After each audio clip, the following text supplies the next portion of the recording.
That morning felt so ordinary. The soft hum of the coffee machine, the smell of toast drifting through the kitchen. I was still holding my mug when Daniel cleared his throat and said his mother wanted a small, intimate lunch, just like the old days. The way he said it made me freeze. It didn't sound casual. It sounded practiced, like he'd rehearsed the excuse before walking into the room. My chest tightened, though I tried to play it cool. After all, I'd spent years trying to fit into his family, showing up early to help in the kitchen, bringing thoughtful gifts, laughing politely at stories that didn't really include me. And yet, with one sentence, I was out. Pushed aside under the sweet disguise of nostalgia. It hurt more than I wanted to admit, because deep down I knew I'd never truly belonged there. So I nodded, forcing a smile that didn't match the weight in my chest. I told him it was fine, that I'd make plans with my friends instead. I even added a bright tone, like it didn't bother me at all. But the truth? It stung. I felt the bruise of rejection settle in, heavy and silent, while he sipped his coffee as if nothing had shifted. I kept stirring my coffee, watching the spoon spin circles, as if that tiny motion could steady the storm in my chest. Daniel didn't notice, or maybe he pretended not to. He just went on about how his brothers were excited, how his mother wanted it to feel like the old days. Every word felt like a subtle reminder. This was their family, their traditions, and I was nothing but a guest passing through. Still, I forced myself to stay gracious. I told him I already had plans to see my friends for lunch. That wasn't true, not yet, but it sounded better than admitting I'd just been left out. And I even offered to drive him there, since I knew they always drank too much at these gatherings. Part of me hated how considerate I sounded, but old habits die hard. I'd always been the one to smooth the edges. Daniel smiled with relief, as if I had made everything easier for him. And maybe I had. That smile was both familiar and foreign. It used to make me feel safe, but that morning it only deepened the crack forming inside me. I wanted to ask him, "Why am I not good enough for your so-called intimate lunch?" But the words stayed stuck in my throat. Instead, I grabbed my bag, pretending it didn't matter. On the drive over, I tried to convince myself it was nothing. Families have their quirks, right? Maybe his mother truly wanted a lunch without distractions. I repeated that thought like a mantra, hoping it would dull the sting. But every mile we covered, I felt like I was dropping him off not just at his parents' house, but at a place I was never really invited to belong. Daniel tapped at his phone, barely looking up, and thanked me for being understanding. That word made me wince. Understanding. As if my silence was agreement, as if I was complicit in my own exclusion. Still, I pressed my lips into a thin smile and kept driving. Sometimes it's easier to swallow the pain than to spit out the truth. At least for the moment. When we finally pulled into his parents' street, I gripped the wheel a little tighter. I told myself I'd drop him off, head to meet my friends, and shake it all off. That was the plan. But life has a way of unraveling plans in the most unexpected ways, and as I slowed in front of their house, I had no idea what I was about to see through those windows. Daniel leaned over, kissed me quickly on the cheek, and muttered a rushed, "Thanks," before hopping out of the car. He didn't linger. He practically jogged toward the front door like he couldn't wait to get inside. I watched him slip into the house without even looking back, and something about that made my chest tighten. It was like I'd just dropped him off at another life, one I wasn't part of. I waited a second before pulling away, just out of habit. My eyes drifted toward the big front window, the one with those heavy curtains that never quite closed all the way. That's when I saw it, a shadow, a silhouette, moving behind the fabric. Feminine. Graceful. My heart skipped. Daniel only had 2 brothers. So who on earth was that? For a moment, I froze, gripping the steering wheel like it might explain what my eyes couldn't. I blinked, leaned forward, tried to convince myself I was imagining it. Maybe a neighbor had dropped something off. Maybe his mother had invited a cousin. But the truth is, my gut clenched in a way that didn't feel random. Something was off, and even as I shifted the car into drive, that shadow refused to leave my mind. I pulled away slowly, the tires crunching against the pavement, but my eyes kept darting back to that window in the rearview mirror. The image of that silhouette clung to me like smoke, impossible to shake. I tried to laugh it off, telling myself I was being ridiculous, but deep inside, I knew better. My instincts were tapping on my ribs, whispering a warning I couldn't quite name. As the houses blurred past, I even rehearsed excuses for what I'd seen. Maybe his mother finally invited a friend, someone she could gossip with. Maybe it was a neighbor helping set the table. Logical explanations came easily enough, but none of them settled the pit twisting in my stomach. Instead, the questions kept multiplying, circling like vultures. I tightened my grip on the wheel, trying to focus on meeting my friends, on laughter and distraction. But the thought gnawed at me, chewing away at my calm. Why hadn't Daniel mentioned anyone else being there? Why had he rushed inside like a man with a secret to guard? I swallowed hard, because no matter how hard I tried, that shadow stayed with me, daring me to dig deeper. By the time I hit the main road, my pulse had slowed, but my thoughts were still restless, tumbling over one another. I turned on the radio, hoping a song might drown them out, but even the music sounded hollow. The silhouette replayed in my mind, a loop I couldn't switch off. The more I tried to dismiss it, the sharper it cut into me. I reached for my phone at a stoplight, ready to text my friends and confirm our lunch. My fingers hovered over the screen, but I couldn't bring myself to hit send. The idea of sitting across from them, pretending everything was fine, felt impossible. My body was with me in that car, but my mind was parked back on Daniel's street, staring through those curtains. As I finally pressed down on the gas, I made a decision I didn't even fully understand. I wouldn't go to lunch just yet. Something inside me, call it instinct, call it suspicion, pulled me back. And before I knew it, I was circling around, heading toward his parents' house again. I had to know. I couldn't live with that shadow haunting me unanswered.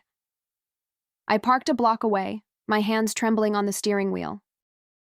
The street looked so normal, children's bikes tossed on front lawns, a dog barking in the distance, but inside me, nothing felt normal anymore.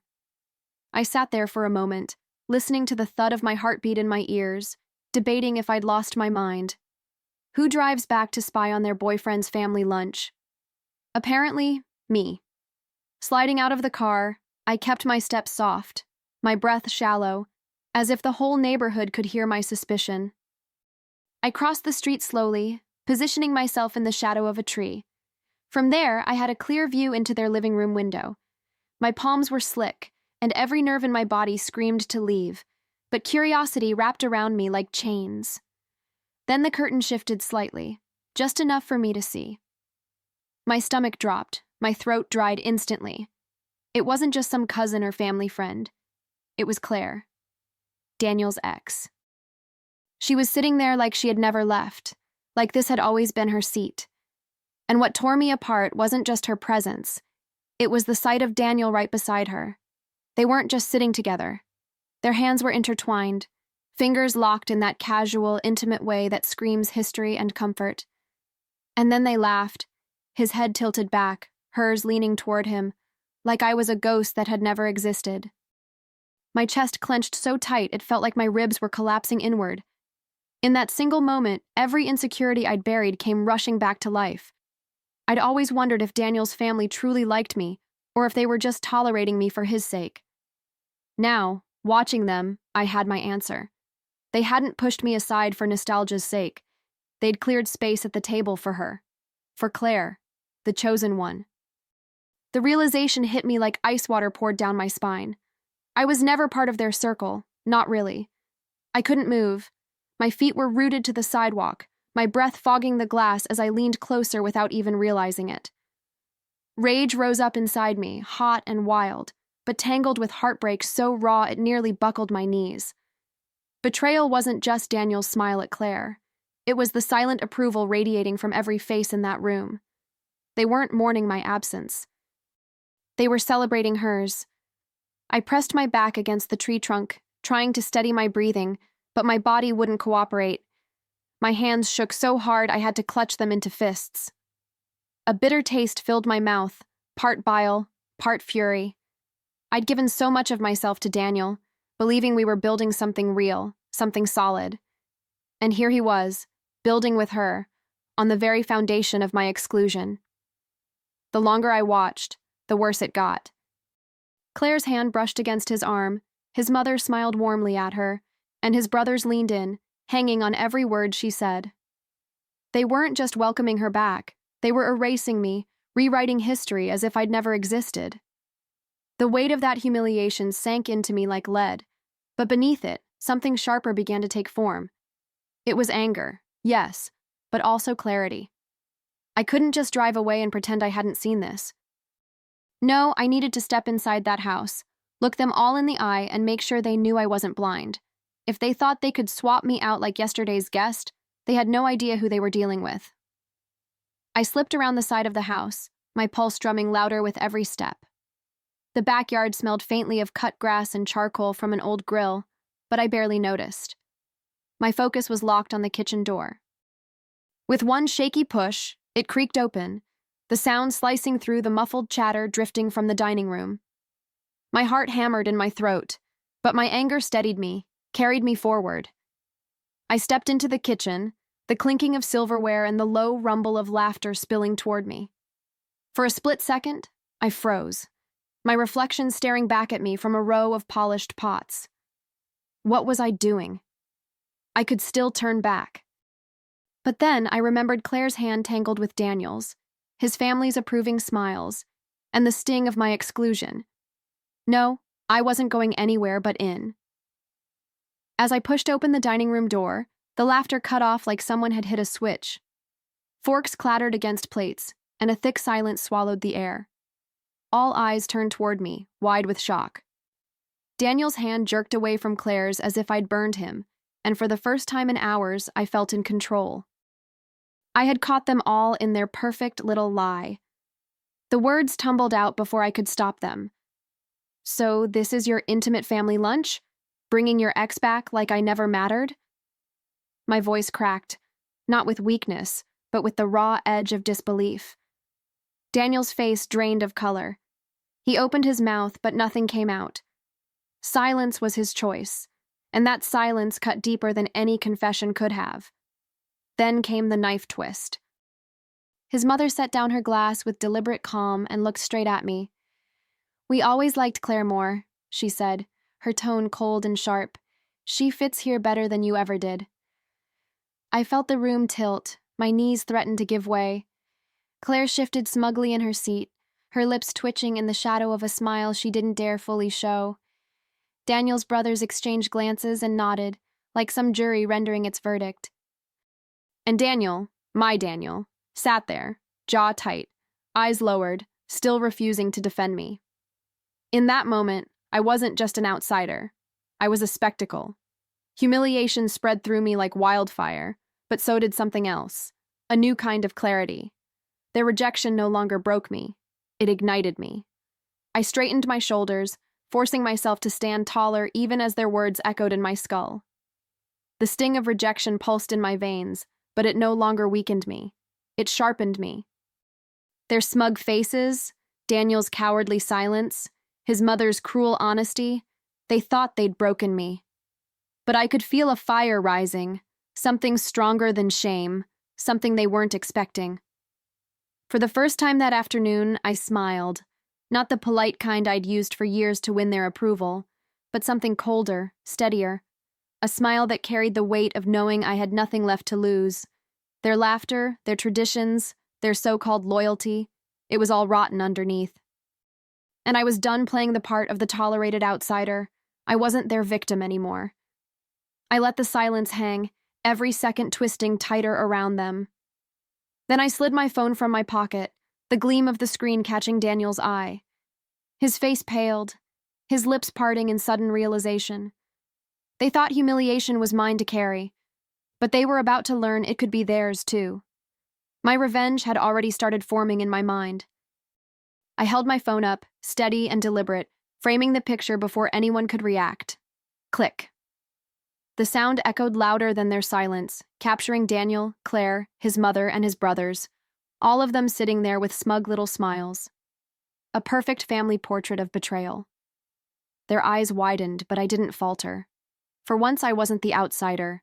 I was the narrator of their downfall.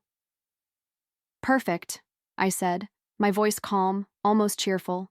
A moment worth remembering. Daniel shifted in his chair, panic flickering across his face, but still no words came. Claire tried to pull her hand from his, too late, as if distance could erase what I'd already seen. His mother's composure wavered, her eyes narrowing, realizing too late that control had just slipped from her grasp. I slipped the phone back into my bag and let the silence crush them. No yelling, no tears. They didn't deserve my pain. Just proof. And proof has power. I turned on my heel and walked toward the door, leaving behind their frozen expressions. They thought they'd humiliated me, but they hadn't realized I was walking away with the one thing they couldn't stop: the truth. The air outside felt different, lighter, freer, as if stepping out of that house was shedding a skin I'd been trapped in for too long. My fingers brushed against my phone, and I already knew what to do. With a few taps, that picture was sent off, to friends, to group chats, to the wide, unfiltered stage of social media.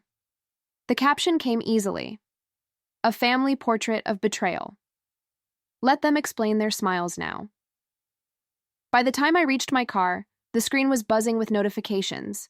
Messages from friends, co-workers, even people I hadn't spoken to in years lit up one after another. Shock, outrage, sympathy, they all came flooding in. And I couldn't help but picture Daniel and his perfect little family sitting at that table, their smug confidence crumbling as the world saw them for what they were. For once, the shame wasn't mine to carry. It was theirs. Their whispers, their judgments, their cold shoulders, turned back on them in the most public way possible. I didn't have to scream or beg to be heard. All I had to do was show the truth. And as the weight lifted off my chest, a clarity settled in. They could never erase me again.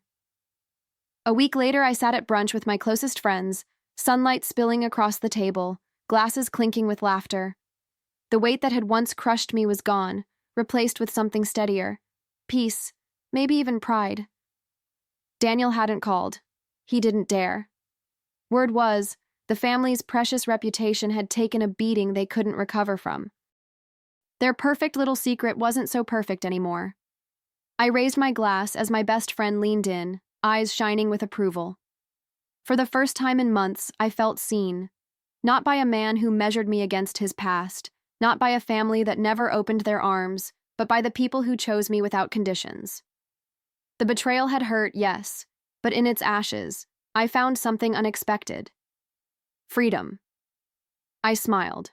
A real smile this time, one that carried no weight of pretending. "They thought I wasn't the chosen one," I said, letting the words hang in the air like a toast. But I chose myself and left them with their perfect lie. The table erupted in cheers, and in that moment, I knew the truth. I hadn't lost anything. I'd finally won myself back,